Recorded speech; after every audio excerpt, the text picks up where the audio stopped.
Assalamualaikum warahmatullahi wabarakatuh. Waalaikumsalam warahmatullahi wabarakatuh. Anak sekalian, alhamdulillah pada kesempatan kali ini kita kembali lagi dalam keadaan sehat walafiat. Mudah-mudahan Allah selalu melindungi kita semua. Bagaimana kabarnya kalian semuanya? Alhamdulillah kalau pada baik semua. Apakah hari ini masuk semua? Baik, saya coba cek. Aura, Nabila, Lydia. Alhamdulillah, anak sekalian, ternyata hari ini sudah masuk semua ya. Baik, sebelum pembelajaran dimulai, alangkah baiknya kita awali dengan doa. Pada aulia silakan berdoa dimulai dan dipimpin untuk memimpin doa pada tentunya semua. Sebelum pelajaran dimulai, mari kita berdoa terlebih dahulu. Berdoa mulai. Bismillahirrahmanirrahim. Raditu billahi rabba wa bil islami dina wa bi Muhammadin nabiyya wa rasulah. Rabbi zidni ilma warzuqni fahma. Amin ya rabbal alamin. Baik, terima kasih. Jangan lupa setiap mau melakukan sesuatu diawalilah dengan bacaan doa, walaupun hanya dengan bacaan basmalah. Dan sekalian, pada kesempatan kali ini kita akan kembali lagi dan bahas tentang masalah iman. Nah, pada minggu kemarin kita sudah bahas tentang masalah bab iman juga, iman kepada, ya betul, iman kepada Allah Subhanahu wa Ta'ala. Anak sekalian, sudah paham kan iman itu? Baik, saya sedikit menjelaskan iman sebelum kita masuk kepada bab berikutnya. Iman yang sudah dijelaskan pada minggu kemarin yaitu sesuatu yang kita yakini dengan hati, dilakukan dengan perbuatan, dan jangan lupa diucapkan dengan lisan. Itu yang dikatakan iman. Tidak hanya yakin bahwasanya saya beriman, saya yakin Allah itu ada, tak bisa, tapi harus dilakukan dengan sebuah perbuatan yang mana iman itu bisa dilakukan. Contoh yaitu yang sudah dijelaskan pada minggu kemarin tentang masalah iman kepada Allah. Oh, Allah itu ada. Jadi kalau sudah kita beriman kepada Allah, berarti kita meyakini Allah itu ada. Dan apa yang harus kita lakukan dalam keseharian kita, yaitu dengan cara melakukan sholat, puasa yang wajib dan sebagainya. Nah, pada kesempatan kali ini anak sekalian, kita akan masuk pada masalah bab iman yang kedua, yaitu iman kepada, ya betul, iman kepada malaikat. Sebelum masuk kepada materi iman kepada malaikat tersebut, ada beberapa konsep yang ingin Bapak sampaikan dan apa sih tujuan pada pembelajaran kali ini. Yang pertama adalah submateri. Materi pertama yaitu tentang masalah makna dan contoh perilaku kepada iman kepada malaikat. Dan juga nanti akan dibahas tentang nama-nama malaikat. Yang kedua, kompetensi dasarnya maksudnya bagaimana? Yaitu agar menganalisa makna malaikat itu sendiri. Jadi itu tujuan dalam pembelajaran ini. Dengan tujuan yaitu agar kalian bisa menjelaskan apa sih makna malaikat. Ya, yaitu makna malaikat tersebut. Yang kedua nanti akan membuat sebuah kelompok, akan kalian bagi sendiri kelompoknya, sehingga dalam kelompok itu bagaimana kalian itu bisa mengkaitkan makna malaikat dengan contoh-contoh perilaku yang ada di masyarakat. Gitu. Apakah bisa dipahami anak-anak? Apa iman kepada malaikat? Kita meyakini, kita harus melakukan dan kita harus percaya bahwasanya malaikat itu ada. Saya analogikan begini. Anak-anak pernah pergi ke tempat perbelanjaan, ke mall, bahkan di sekolah itu ada yang namanya CCTV. Tahu kan CCTV? Yang biasanya ada di pojok-pojok itu. Dengan adanya CCTV, kita menjadi mawas diri, kita menjadi berhati-hati bahwasanya kita terawasi oleh CCTV agar terhindar dari sesuatu yang membuat keburukan, sesuatu yang kejelekan ataupun ya contohnya mencuri dan sebagainya. Nah, CCTV kita itu sebenarnya kalian tidak ataupun tidak menyadarinya bahwasanya Allah itu mempunyai utusan, yaitu namanya malaikat. Contoh, bisa kalian ketahui malaikat yang ada di sekitar kita. Ya, di papan tulis ini, apa sih makna malaikat? Yaitu beriman kepada malaikat artinya mengandung makna bahwasannya seorang yang beriman kita harus percaya. Sebagaimana dijelaskan tadi, makna iman yaitu percaya, yaitu percaya dengan sepenuh hati, tidak hanya pokoknya iman Pak, tidak bisa, harus sepenuh hati. Bahwasanya malaikat itu diciptakan dari nur atau cahaya. Beda dengan manusia. Kalau manusia diciptakan dari tanah, kalau jin diciptakan dari api.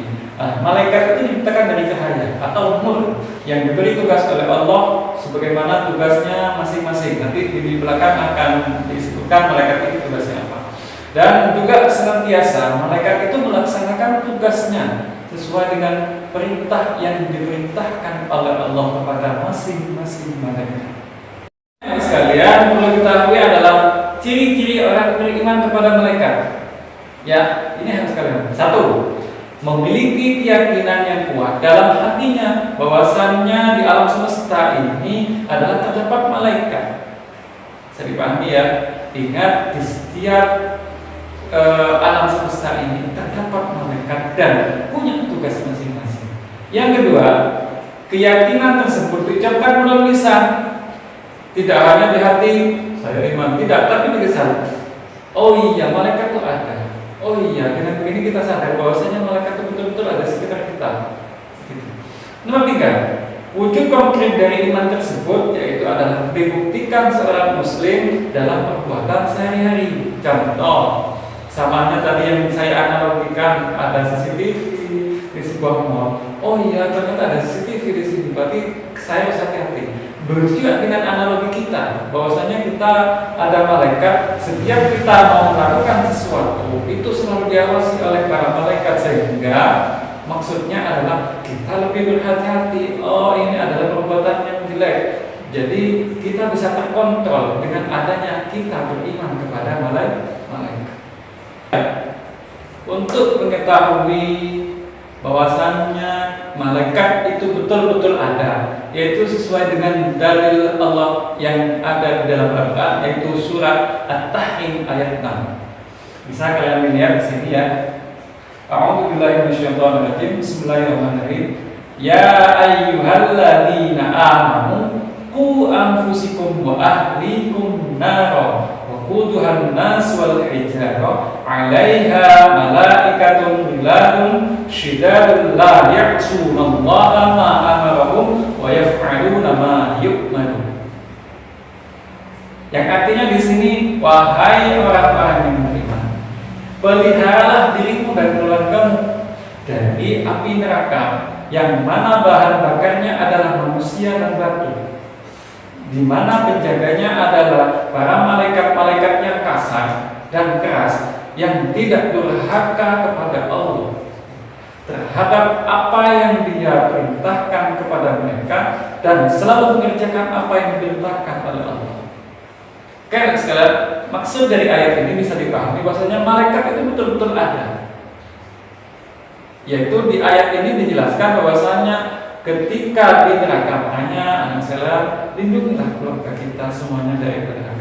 Di ayat ini dijelaskan bahwasanya penjaga neraka itu adalah malaikat Allah, di mana ketika Allah sudah perintahkan jaga neraka itu dengan baik dan siksa bagi orang yang hina kepada Allah, itu sesuai perintah Allah. Tidak akan malaikat itu mengkhianati dari perintah Allah. Itu adalah salah satu bukti bahwasanya malaikat itu betul-betul ada. Bisa dipahami ya sekalian?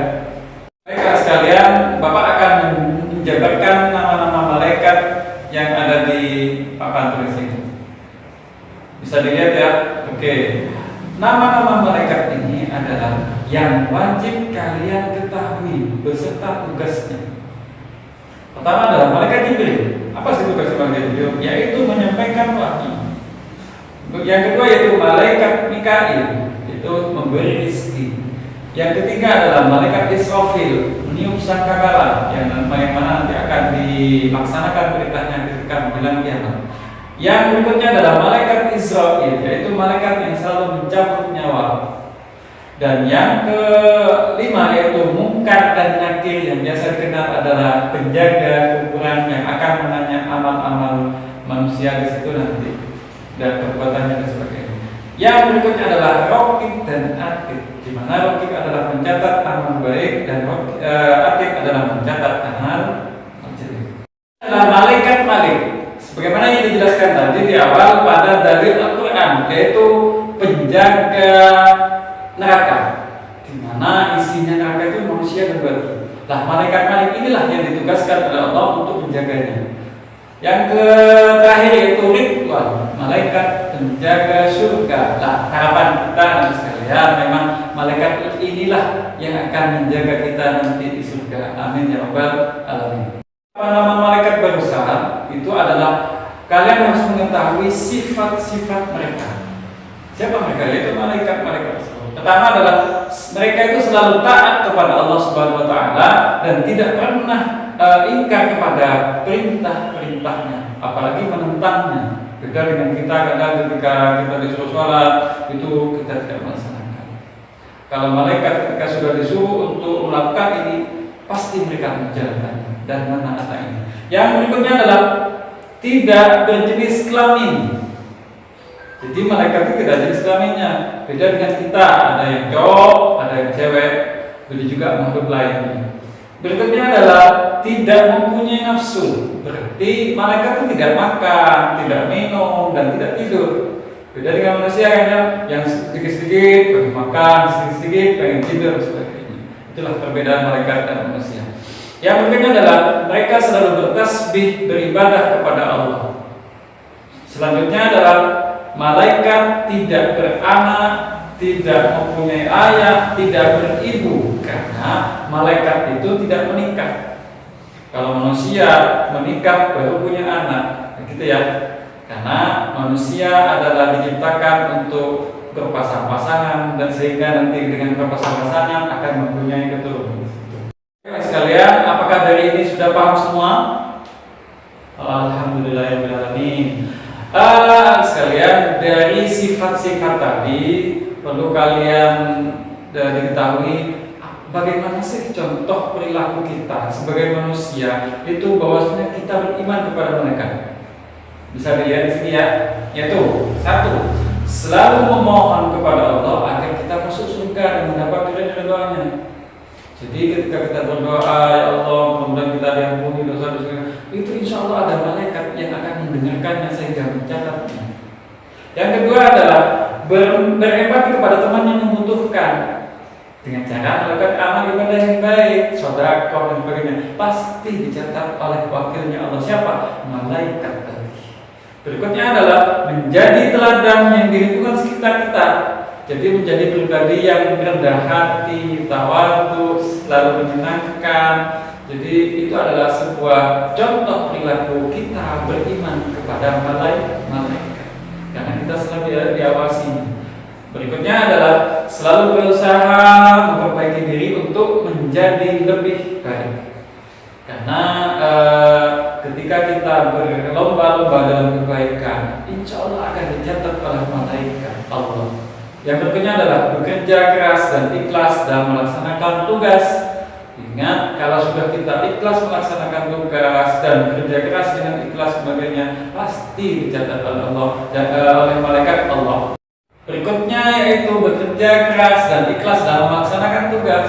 Dengan begitu, amal ibadah kita akan selalu dicatat oleh malaikat Allah. Baik anak sekalian, dari penjelasan ini Bapak menginginkan kalian membuat sebuah kelompok, di mana kelompok ini akan menjelaskan sebuah bagaimana sih malaikat itu benar-benar ada. Silakan cari di ayat-ayat Al-Quran yang lainnya. Dan berikutnya kelompok lain, bagaimana sih tugas malaikat Allah yang sebut itu. Bapak pengen nanti kalian mempresentasikan pada pertemuan minggu depan.